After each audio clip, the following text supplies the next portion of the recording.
In the name of the Father, and of the Son, and of the Holy Spirit. Amen.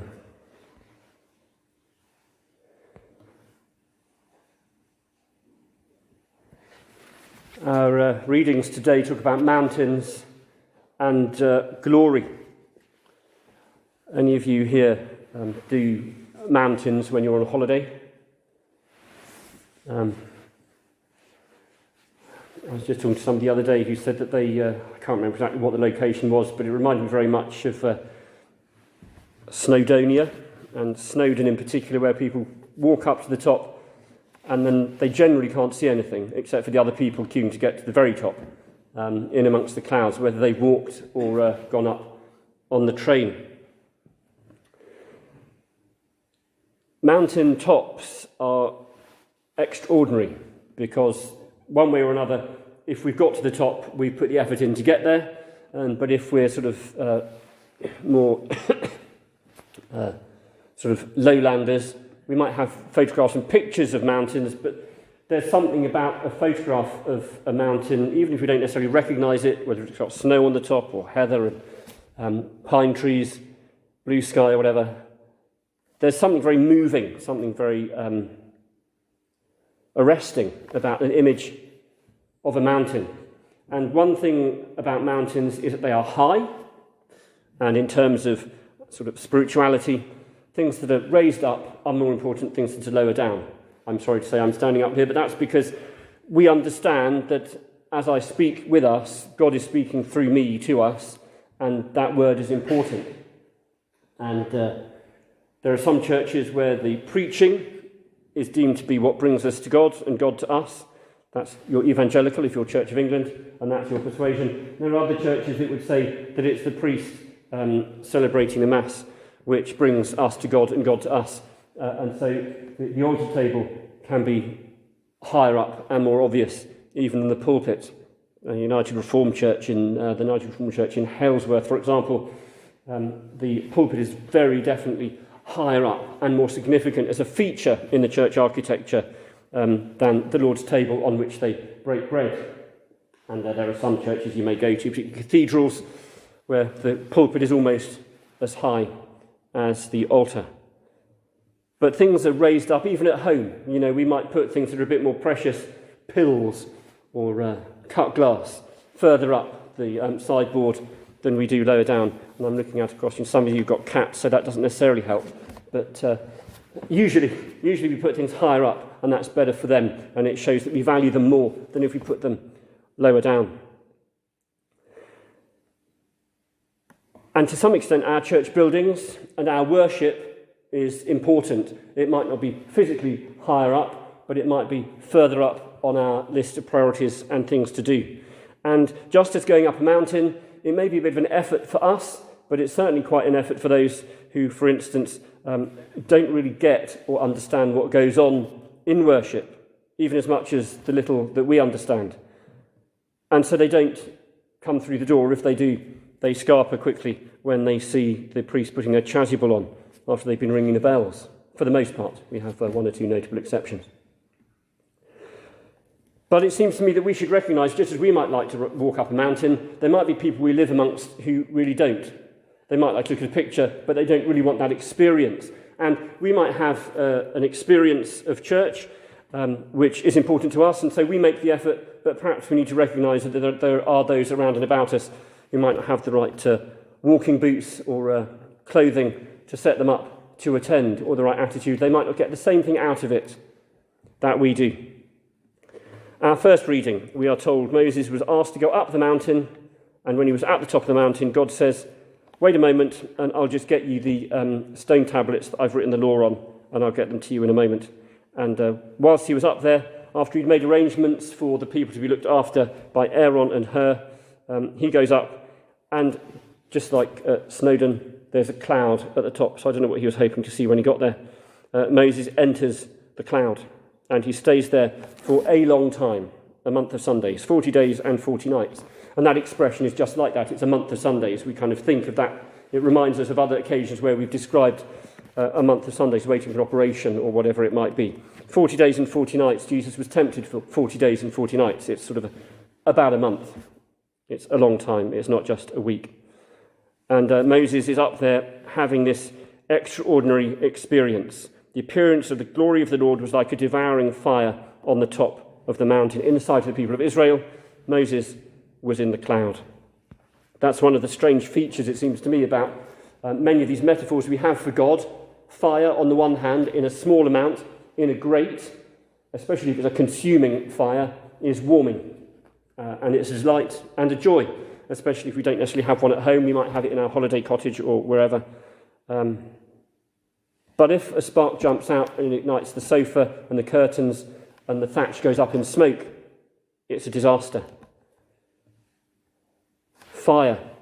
It's one of those things that if we're in a relationship with God, it's warming and supportive and we can understand and it's helpful. But if we've been told in the past that when our dad committed suicide, not my story, I'm borrowing it from somebody else, if we have been told in the past that when our dad committed suicide, he's gone to hell, that's a bit like that same fire being scorching, damaging, and really unkind and unpleasant as an experience of faith. And in our gospel reading, we have another mountain. This time it's not Moses going up to receive instructions from God. This time it is some of Jesus' friends, his inner circle, Peter, James and John, going up with Jesus on a high mountain. And again, we've got this sort of mysterious description, some of what we experience in our religious experiences, whether it's dreams, whether it's sitting on a cliff looking out across the sea, and whether it's a piece of music that transports us or a piece of art, it can be very difficult to turn that into words. Some of us have access to music or paintbrushes to try and help us do that, express in a different way what we can't get into a word. But I think there's something of that going on here, that experience of Moses, that experience of Peter, James, John, and Jesus. Jesus is described as shining, becoming dazzling white. And then we're told that Moses and Elijah appear briefly and then go away again. And when they come down the mountain, Jesus says, don't tell anybody about it. One understanding of having Moses and Elijah there are that Moses writes the law traditionally, in the same way as David wrote the Psalms traditionally. And Elijah is amongst the significant prophets. And so to have Moses and Elijah, that's the law and the prophets, the two of the main chunks of Hebrew scripture, alongside wisdom and history material. The law and the prophets support Jesus. They appear with him on the top of the mountain. And Peter says, let me put some tents up so that we can stay here. But then they look up. Moses and Elijah have gone. They hear a voice from heaven. This is my son, the beloved. Where did we last hear that? A voice from above speaking about Jesus. Jesus' baptism or christening, that's right. And so this makes us think perhaps about Jesus' commissioning, maybe about our baptism. But also Jesus is on the top of a hill, and this is linked here with the next before Lent, as we go into Lent and we start to think more about our wrongdoing and what that meant to God and what God had to do to sort the world out and us with it. We think of Jesus being tortured to death, suffering the injustice that we see all around us, suffering the exclusion and the brokenness that we feel and see, such that it could be overcome and dealt with, and we have a metaphor, a story that we can hang our hopes and our fears on. And so another mountain, John describes Jesus as being glorified when God is dead on the tree for 3 days. And our experiences of glory can be quite terrifying. I had somebody the other day saying, not many people know this, but I sometimes have visions and dreams, and when I have them, it sometimes makes me feel very worried, so I have to stay at home and quiet for a bit to process it before I can carry on. And that might be something that's gone on here. The disciples were fearful when they had this experience. What does it mean? Somebody told me the other day that they'd had Jesus had visited them on their bed and sat there, and they obviously trusted me enough to tell me that had been their experience. We might think that's a bit crazy, but I'm dressed like this, so they thought it was something I'd be able to handle. So they told me that. And some of us may have never had those sorts of experiences and wish we had. Some of us may be having those sorts of experiences all the time, but don't tell anybody about it.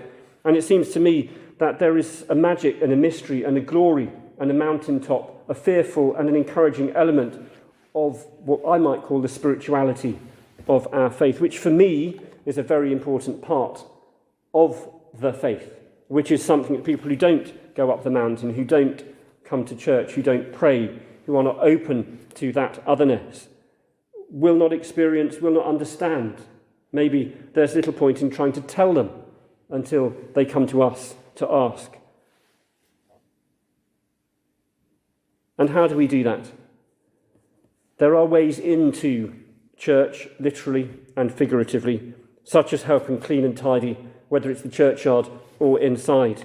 There are jobs that need to be done on the committees to help raise money to sort out fixing windows and to look after the accounts, to take the notes, to invite people to promote the building locally and more widely. There are all sorts of jobs. People don't have to have faith to recognise the value that there is in this architectural monument, to recognise that it marks a sense of place, hopes, fears, visions, dreams, brokenness and healing throughout the centuries. I was talking to somebody again the other day who said they understood what the church stood for and they supported it, but they didn't accept the reasoning, the rationale behind that, but they wanted to be as involved as they could. And between you and me, I would hope that a little bit of involvement, a little bit more involvement, a toe in the water, putting on of the swim rings, and a little bit of a shove. You know, they might actually do a bit of bobbing about, want the wave machine to go on, and actually find it makes a little bit more sense after they've had a bit more of exposure. Just like any of us who've decided to take up singing, rugby, bowls, cribbage. It makes little or no sense at the beginning, bell ringing, but after a moment, it begins to come into place, fall into place. We recognise just how far we've got to go before we get anywhere. And to some extent, that's the same with faith. Except that by God's grace, we can have the certainty and the sure confidence that God will be faithful to complete the good work he has begun in us. So far be it from me to contradict Scripture. The section we had from Matthew concludes, tell no one. I would say, go tell it on the mountain. Amen.